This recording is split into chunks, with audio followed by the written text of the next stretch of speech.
Ain't no love in the heart of the city. Yeah. Ain't no love in the heart of town. Huh? We on? Oh, this the Joshua Ratchford show. Keep watching.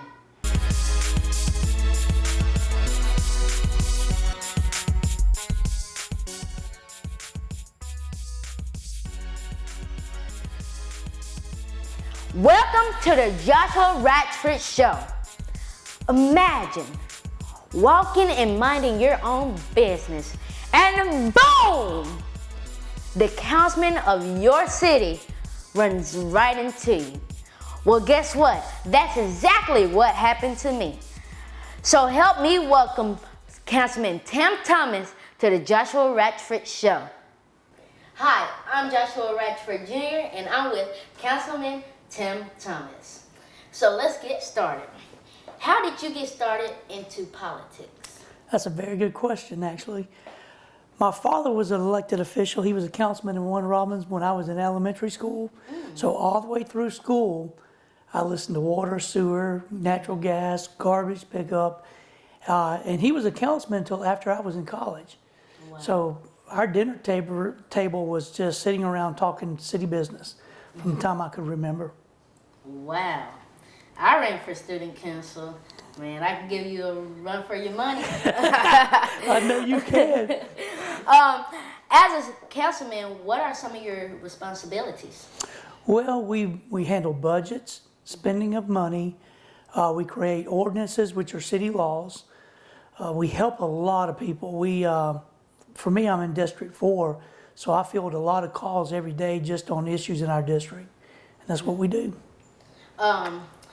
You told me like you had a little bit of family history with the politics. Do you ever, is the person you was talking about still alive? I can't remember. My father, he passed away in 1987. He was 47 years old. He had just gotten out of office. And I was actually at college and I ended up taking over his company when I was 22 years old. So I ran that company for 30 years, and honestly, when I was growing up, I hated politics. I didn't want to be a councilman because I grew up in it. But as I got older, I realized that it was important. And what my father did for a living was important.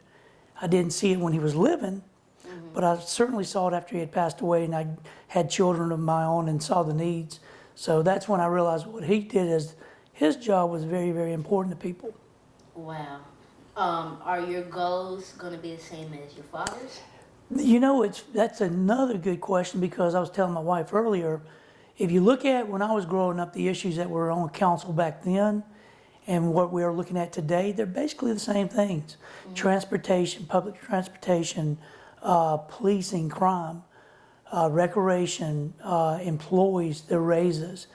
The police department's always been an issue as far as what are you going to have for your police officers, the salaries. Gotcha. Transportation has never gone away. That's always going to be something that's going to be on the plate. What is a type of change you're trying to make? Well, this year around we're looking at a charter change and how we run our government, the way our government is set up. The org chart is what we call it, starting from the mayor, council, attorneys, administrator, all the way down. So we're actually been working on that pretty hard for the last 6 months. How do you plan to reach those goals? Now that is another good question, because I'll tell you this, you see a lot of politicians say things when they're running for office. And when you get elected, you realize that's hard to fulfill those promises, because not only do you promise those things when you run for office, but once you catch the voters and they elect you into public office, gotcha. Here's the thing that happens though. Then you've got 6 other people sitting there and you've got to convince those other councilmen you have good ideas. And that's hard to do also. Now, if re-elected, would you have more mission statements and more goals as you go? I sure will. As a matter of fact, what I do every, say, 3 or 4 months when I get re-elected, I look at what I've promised, and then I go back and say, have I delivered on every promise I've made, and I start checking things off. The last thing that I accomplished that I promised was a pass at park, the walk at Sandy Run, which that was a 4.5-year project to get it completed. So yes, I will. I'll start looking at the next 4 years, what we need to accomplish as a city, what I want to accomplish, as a councilman. One thing I want to see is inclusion parks for handicapped children, special needs. The budget, I want to keep our budget to where we don't raise taxes. And of course, hiring more police officers and auxiliary police officers. Those are things I'm going to look into. Thank you, Councilman. This is the Joshua Ratchford Show, and we'll be right back with you. Oh my gosh, I really don't remember this problem at all. I wish I had someone to help me understand this problem.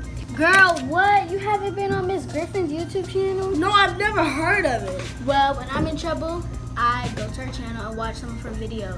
Let me show you. I have my computer on me. Oh, I'm so excited. So this is a YouTube channel? Yes. Whoa, she has so many videos. I'm so gonna go home and subscribe and watch all these videos. Every day we're calculating, math with Miss G.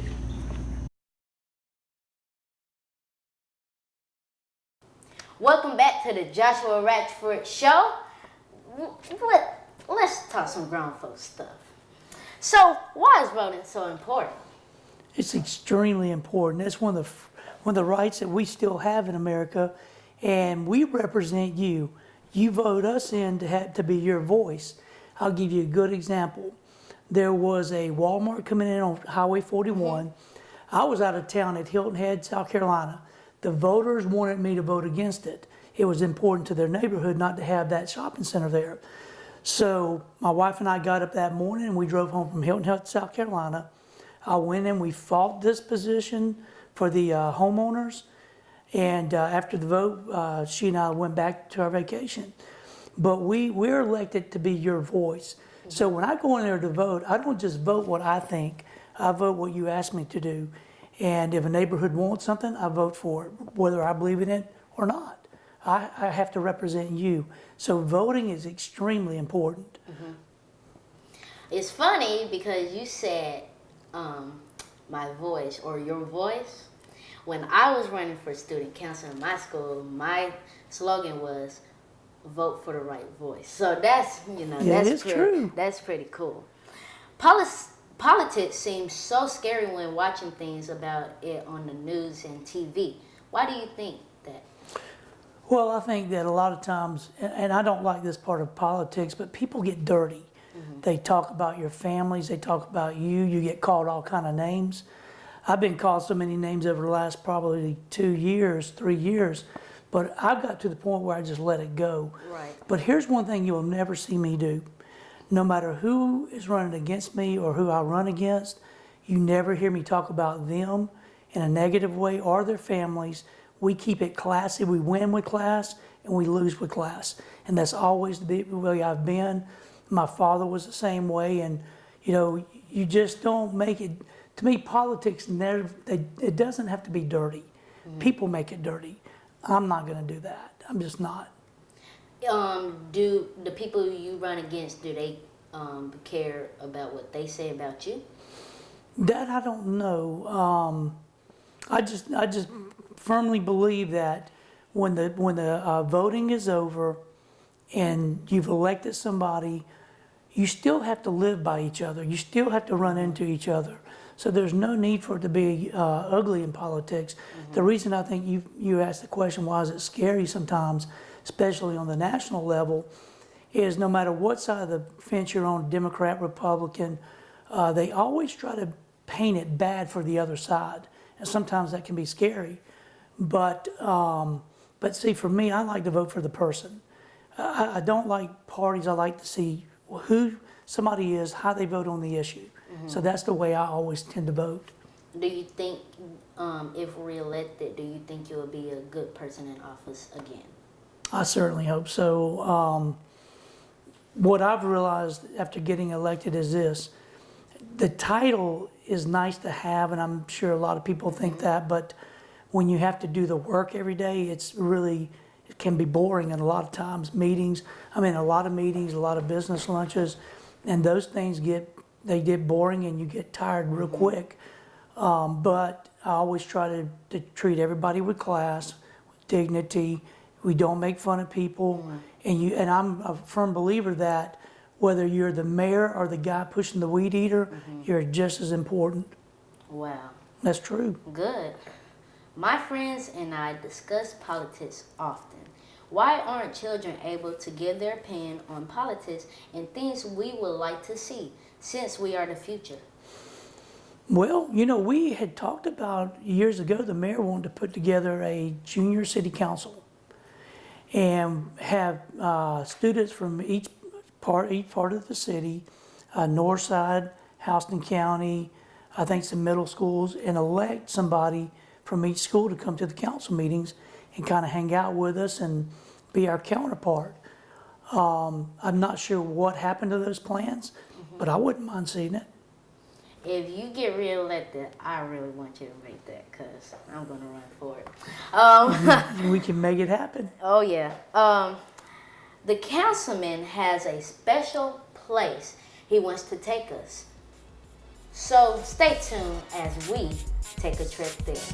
Councilman, are you ready? I'm ready. We can take a ride in Bitch Stinky. Okay.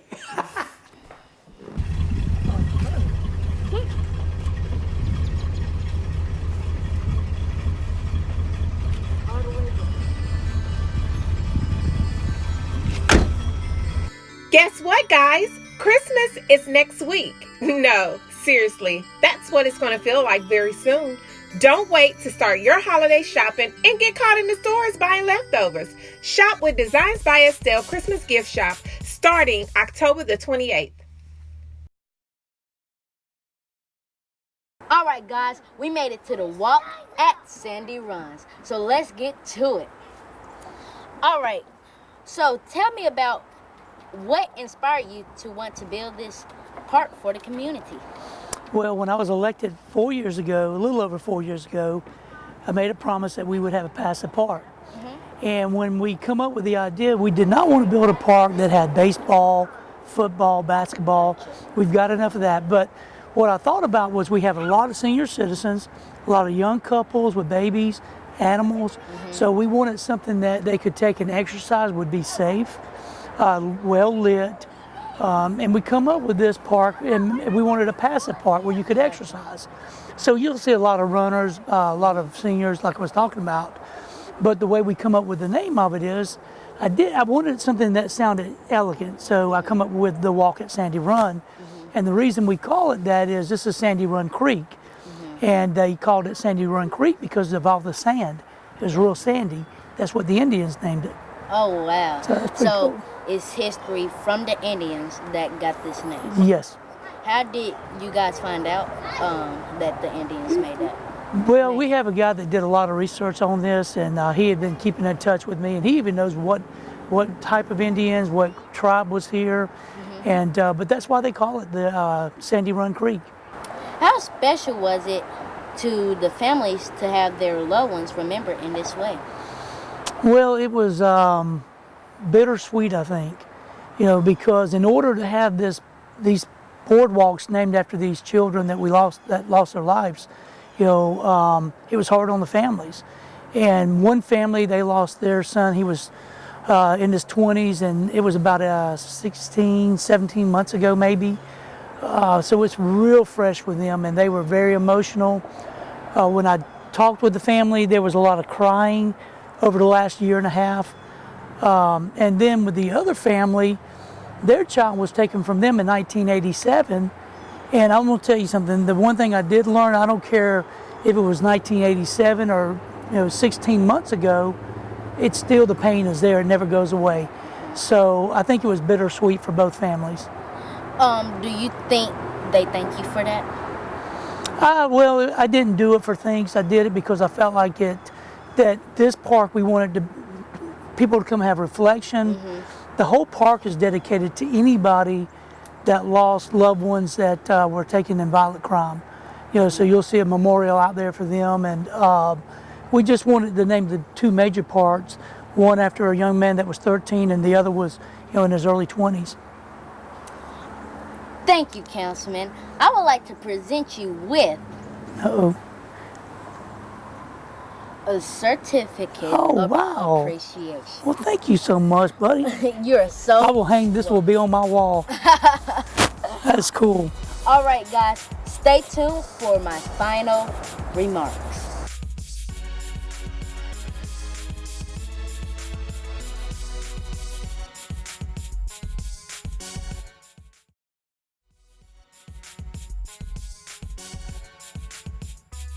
All right, guys, thank you for your time. I had the opportunity to sit down and interview Councilman Tim Thomas. One of the things that stuck out to me is when he said he liked helping the community, and I like helping the community. So if we all help the community, our community will be better.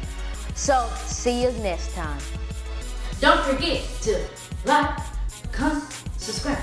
Ooh, like, comment, subscribe. See you later.